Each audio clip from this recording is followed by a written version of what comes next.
What's Gucci, y'all? It's Don Celos, and welcome to the Flavor Podcast, episode 14. The Flavor Podcast. Sit down interviews with people adding their own tastes in their everyday life.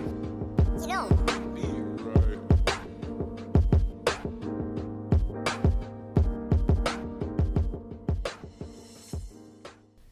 What's good, y'all? This is Don Celos, and welcome to another episode of the Flavor Podcast. Sit down interviews with people adding their own tastes in their everyday life.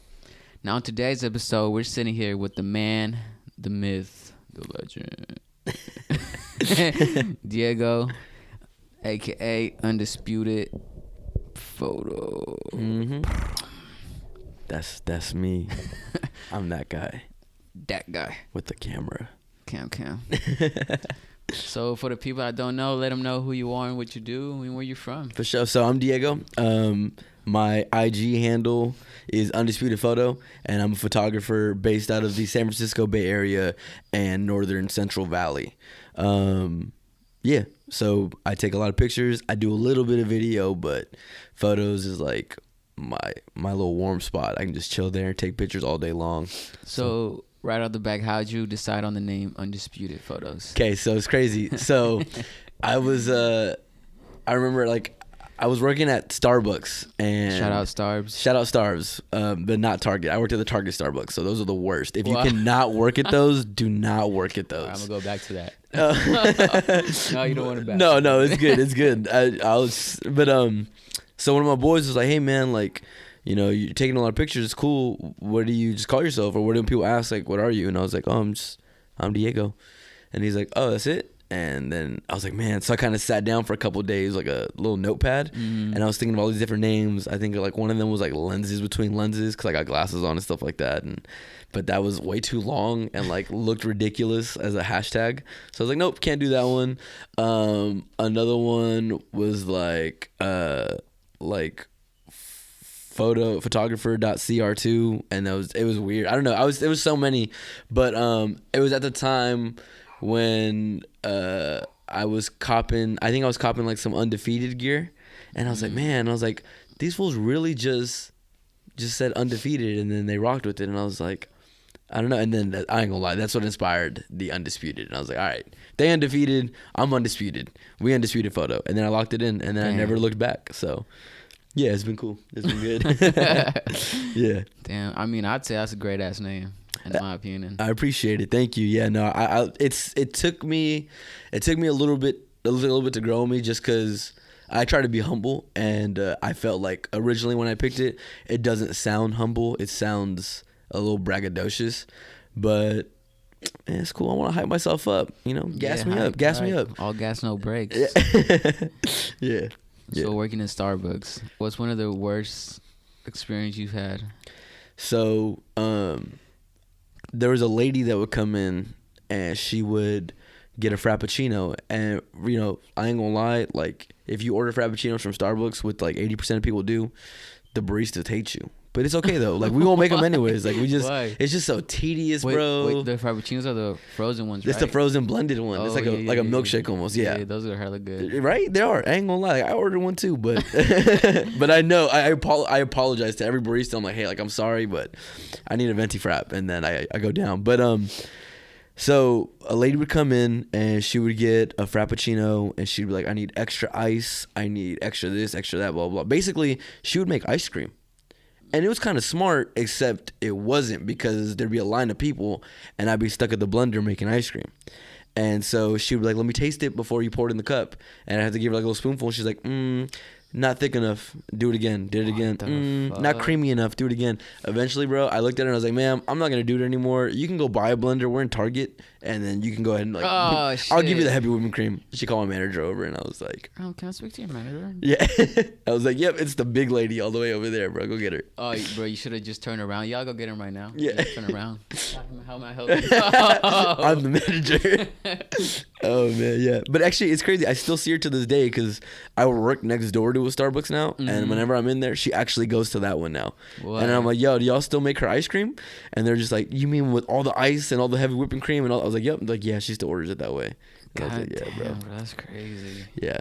It's just people are very picky, bro. It's weird. Mm-hmm. Very, very, very picky about some coffee. But so what made you want to pick up the camera Okay, so the first time I really wanted to get some really good photos of something. I mean, mind you, like everyone likes taking good pictures. Everyone likes getting good pictures of people and stuff like that. Yeah. But the first time was when I was in New York.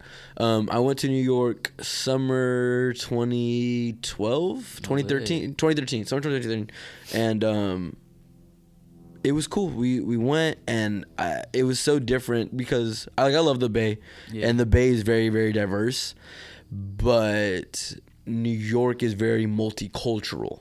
That is for sure a ginormous melting pot. And I remember I was just taking photos of everyone, everything.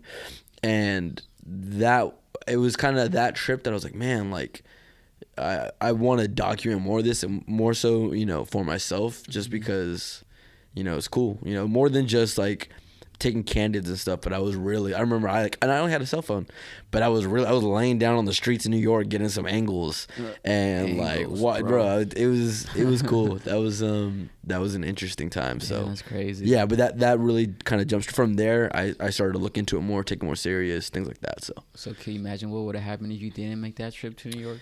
I'd probably still be at Starbucks hating that old lady with the ice cream. Shout out Starbucks. Yeah, shout out Starbs. Shout out the white chocolate. Wait, what's it called? The white chocolate mocha. Yeah. That's it's alright. It's cool. That's the most poppin' drink there. It is. You see the syrup though? It's like really thick. Like it's just like legit. Like if you saw how many pumps we put in your cup, like it's bad. Oh shit! But I didn't tell you that though because it's Starbucks, and Starbucks is great. So don't sue me, Starbucks. It's good. So long have you been taking pictures now? What I consider seriously, probably like maybe 2.5 years. Mm-hmm. So I got in a car accident 2013 and I died. Crazy story, but I legit died. So we're interviewing a zombie. Hey, for real. I came back around. But no, I legit died, came back around, got some coin off of it. Not a lot. Bitcoin? I wish it was Bitcoin. Man, if they had told me I will give it to you in Bitcoin, I'm like, yeah, let's do it. But it wasn't a lot. I got maybe 5 G's out of the whole ordeal. That's still a lot. Yeah, it was more than I was used to. As someone who was only like 18, 19, it was way more than I was expecting. So I went with that money and I bought myself some nice sneakers. I bought some new draws, and I went to Best Buy and I bought a camera. Gang. And yeah, that's then my first camera was a Canon T5i, and I picked that up and started shooting. So from your first picture to now, how do you feel like you've evolved over the years? A lot. So shout out to everyone who supported me early on. Yeah. I love y'all.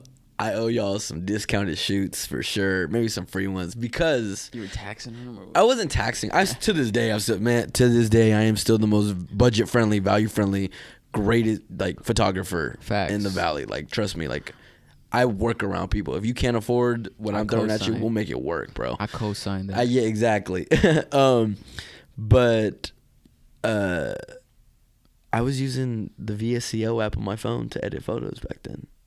And then, so I would do shoots, $50 a shoot. And people still got a lot of media. So I would give people like 20, 30, 40 photos at a time. But I didn't have a computer and I didn't have editing software. So I used my mom's desktop, and I would take the photos from my camera, email them to myself, and then on my iPhone, I would download them, edit them on VSCO, and then email them to the client.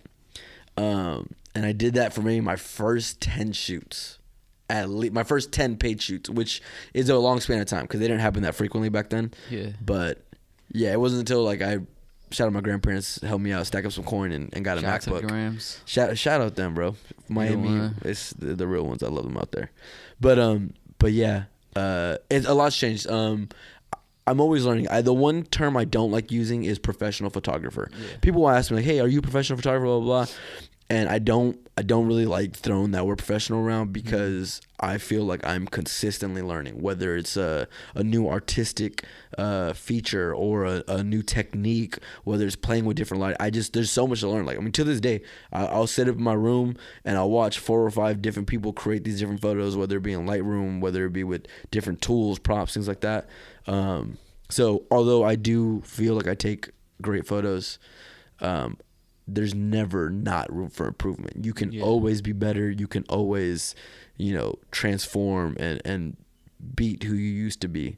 So I feel like a lot's changed from my first couple photos till now. But it's been good though. It's been great to see that transformation and like a consistent evolution. So yeah. So how important do you feel like learning the whole editing aspect of photos is? It's very important. That's the most, yeah. Because there's a lot of people that just buy a camera, shoot. I'm like, oh, I'm a photographer. No, you know what? But they don't know how to work the camera, Yeah. So look, if you're shooting in anything but manual, look, you're on track to be a photographer, like a really good. But if you're not shooting on manual, you're not making the strides you need to be making. The reason being is that gives you full control over the photo. Now, when it comes to editing, my belief is get the photo as best as humanly possible right then and there. That way you don't have to do all this extra stuff in editing. The least you have to do in editing, the better. If you really got to go out and turn it up and mess with all these settings, I mean, cool, like photos still look great like that all the way up. But I mean but yeah, the more you can do that, it makes a difference. You can tell too when someone's really messed with the photo a lot and when they haven't.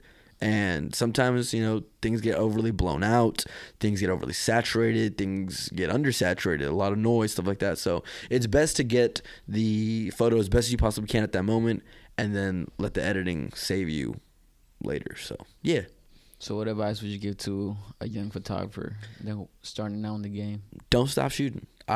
When I started, I always had a camera on me, whether it was a GoPro, whether it was like a DSLR, whether it was my phone, but don't stop shooting. It's consistency, and not even consistency for like social media, consistency for clout. And I'm like, no. If that's what you're shooting for, you're not going to work out. It's not going to work out for you because you'll hit lulls, you'll hit things, you'll be disappointed and you'll leave. But if you're shooting because you like, the art media that is photography, then just keep shooting. Always keep a camera on you. Always just make it happen. Seize the opportunity. There's an opportunity in every setting, every landscape to make a great photo. Don't feel that like because especially out here, we're not in some metropolitan area and stuff like that oh man, like I can't take really great photos out here. Because no, like you make it work. Yeah. So there's a lot of potential. It takes time. I wish I could go back and tell like 19-year-old, 20-year-old me, like, hey, like just pace yourself and keep going, because sometimes you kind of expect it to all happen overnight and it doesn't. It's a lot of time, patience, and again, evolution. So what would you do? What would you say is the things that keep you motivated? Like you said, like nothing's gonna happen overnight. Yeah. Like what's some of the things that kept you like just going, like you didn't give up, right? Working at Starbucks and working at all these jobs that are not centered around photography. The ultimate goal, like my ultimate goal is I want to not only own like a studio and stuff, but I actually want to own an agency for photographers. Okay. So the goal is to do that. So for right now, I'm not my own boss. Right now, I got people telling me what to do. I got to follow orders. I got to respond to emails and stuff like that are not centered around what I want to do. And that's what motivates me to be like, yo, pick up the camera, get these shots in, and make it happen. Go out there, do that. So that way, in the next 5, 6, 7 years, you don't have to do that anymore. You get to call the shots. Yeah. You do that stuff, and no one gets to come down on you. That's the ultimate goal, man. There's a lot of entrepreneurs, but a lot of people give up halfway because they get tired of it and they're just like, man, like I don't want to do this anymore. It's just too long of a process. Yeah. But like I said, what I've realized with time is that the process is one of the most important parts. It's that journey that you take to get to where you want to end up. It shapes the outcome. So trust the process. Exactly. Trust the process. And that's going to make you what you are. Because imagine if I had everything handed to me, I wouldn't be in the position that I am right now. Exactly. I wouldn't be done. Yes. I'd just be CeeLos. I'd be interviewing with nobody. Thank you. But yeah. So what would you say is your preferred type of shooting? Street shooting for sure. So, I mean, I stick with portraits, but portraits in the street are my favorite. My favorite locations to shoot is honestly like Market Street, downtown SF, just because there's so many people going by, there's so much hustle and bustle, stuff like that. You can really just capture different stuff there. That, and then I love, like, outdoor shoots with like a lot of greenery. So like we're in the Central Valley. It's a very flat land. A lot of like, agriculture and a lot of fruits and veggies and kind of stuff. But I found some secret spots that have taken some of the models out to, that look very jungle-esque and look, a little different than the standard look, and they come out cool. Like I love that kind of stuff. Making something from nothing is something I pride myself on a lot. So same. Yeah. Retweet. Yes. Favorite. Share. Like, book, share, and subscribe. There you go. So what would you say is one of your proudest moments to date so far with your photography? As of recently, I've been brought on to shoot concert settings and music stuff and things like that. Something that's way out of my comfort zone. I am not used to that. Shout out to Third. I appreciate that. He wanted to bring me on to do something like that for him, and that's so far, honestly, being able to travel out to Fresno and stuff like that and shoot with them, to network. The networking has been great. Last night, I even talked to Mozzie's manager, and we kind of threw on some words. So to be able to network because of that opportunity is greatly appreciated. Shout out Third, shout out Ryan Stoltz, shout out RL and everyone that kind of hosted the previous function. I appreciate you guys putting that on. For those of you who I've been more personal with, I appreciate you kind of taking me on and allowing me to see that side of things, and then let me take pictures of it. So exactly, I bro. appreciate it. And that's so far, that's been my favorite. You get to do what you love, Yeah. That's the best part of life. Exactly. Yeah, no, it's been great. I'm with it. So do you have any passions apart from the photography? Apart from photography, I you know what? I love to cook. I'm a big boy. I ain't gonna lie, man. Like I'm a big boy. But no, I love cooking. Like before I did photography, I wanted to be a chef. I wanted to do culinary so bad. And shit, bro. To this day I still kind of want to. But yeah, no, I would just sit there and look up all these different recipes, and I would just start cooking up. I started doing like desserts really well and stuff like that. I started doing like special cakes, things like that. To this day, like my family was like, "Hey man, can you bake this cake for us? Can you blah blah?" Yeah, but it's gonna tax you. No problem. Just give me the ingredients. When it's family friends, just give me the ingredients. Like, yes, but it's gonna run you good 200. But it's good though. I like it. That was the one thing, because I grew up with single mom. My dad was in the picture, but I didn't see him as often as most people did. I saw him maybe once out of the month, things like that, sometimes a little less. But mom taught me early on, like, hey, like, you need to learn to be self-sufficient, because there's not always going to be a woman here to cook for you. Yeah. So as early as like maybe 3 or 4, I was sitting there scrambling eggs, flipping stuff around. It was cool. I liked it. And then the one thing that I like between cooking and photos is that when you do it right, you get to see people like really enjoy your work. You know what I'm saying? Especially in cooking, like you cook something up right, they just kind of be like, oh man, like, dude, wow, this is so good. Is there rosemary in this? Like, whoa. You know what I'm saying? So that's cool. And then in photos, like, especially with people who don't have like the greatest self-confidence, when I'm able to take shots of them and they like them, I'm like, bro, that boosts me up. Like knowing that you didn't think of yourself this highly, even though I from jump thought you would look amazingly shot. Like, it's cool. So one thing I like about you, bro, is like, you know how to direct people. For sure. Thank you. Thank you.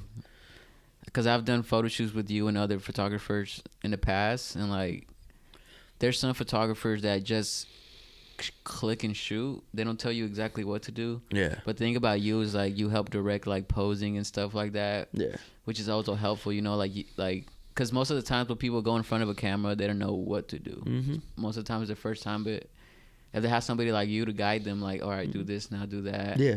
Then they feel like, okay, like now I know what I'm doing. Yeah. Thank you. I appreciate that. I try to do that. I know it can be weird sometimes. You've got, 300-pound dude with a big old giant camera and a lens sticking out, aimed in your face, taking shots. Like, that's an awkward situation. That's not always the most comfortable, but I try to make it the most comfortable. Sometimes, people are like, where do I put my hands at? Or I feel like my legs are positioned weird. And it's like, cool, like, no problem. Like, okay, let's fix it. So, I'm patient. It ain't no rush. You rush the art, it shows in it. So you take your time, make it happen, get the direction out, and then always just make everybody feel comfortable and in a good mood. So like sometimes I'll bring like a speaker with me and we'll play some music. I remember like when we did The shots of you and Shael over in Lodi. I think we were playing Mac Dre at one point, and that's when y'all started laughing, and like there's like a shot of you two laughing together.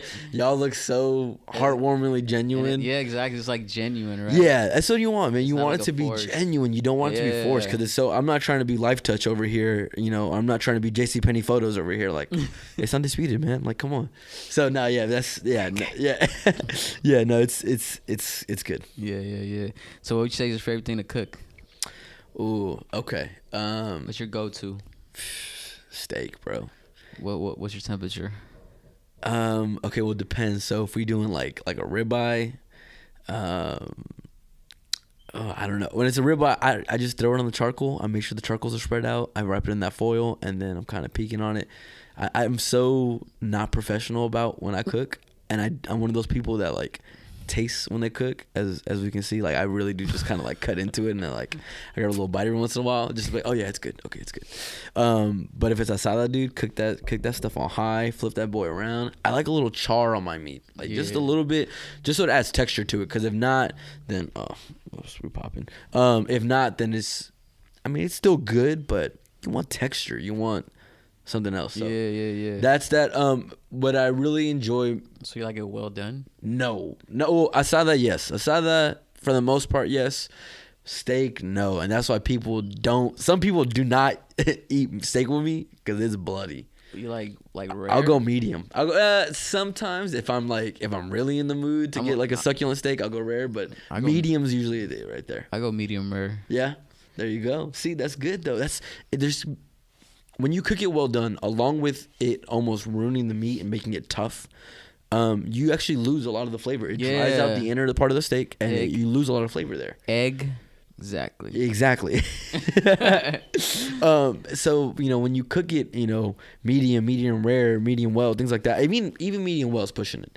But when you cook it there, and it gets so dry and chewy, bro. Exactly. Like, bro, if you wanted like meatloaf, you could have gone to the grocery store and saved you some money. Like, you didn't need to go buy a steak. I never understood when people go get steaks. Like, I love mom to death, but every time we go out anywhere and we get steaks, can I get it well done, please? Can you make sure it's really well done? Like, why?